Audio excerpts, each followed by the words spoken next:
Dito kami. Buhay Province. Manungkit ng mangga.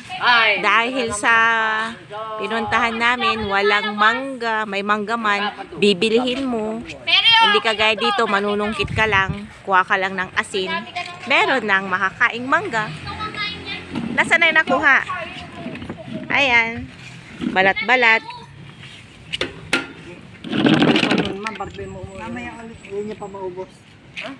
Tapos meron din tanim na kalamansi yung biyanan ko. Si Mama Ethel. O, di ba? O. Kalamansi. Meron pa ba ang Iris? Walang liliit. O, maliliit yan. Wala na yung nandoon sa ano, te. Ayan. Tingnan natin yung mangga. Alexa. Kaya po naman mukha niya para yan. Asim. Papadala sa... Mukha asim. Dato puti. Sarap pero.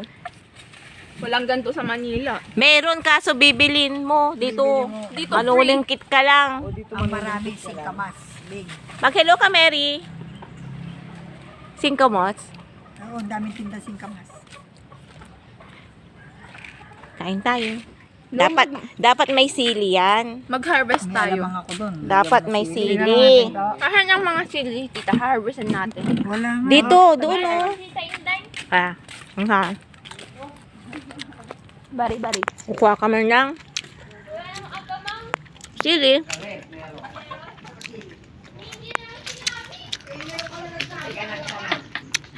Wala nang sili. Ba't wala lang sili?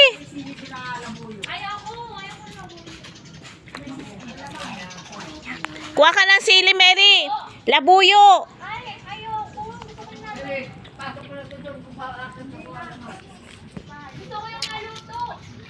So Wala eh. guys, green pa lang tong sili, isa lang siya. Hindi, ang alam ko ito yung mga ibon. Nauunahan ng mga ibon na kukuha nila kaagad yung mga bunga. So guys, ayan. Yung bayabas.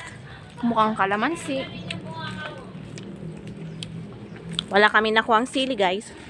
Nga. Naunahan na kami ng mga ibon. Naunahan na kami ng mga birdie.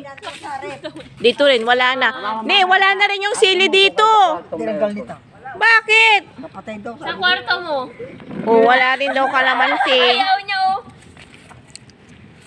Wala na sili.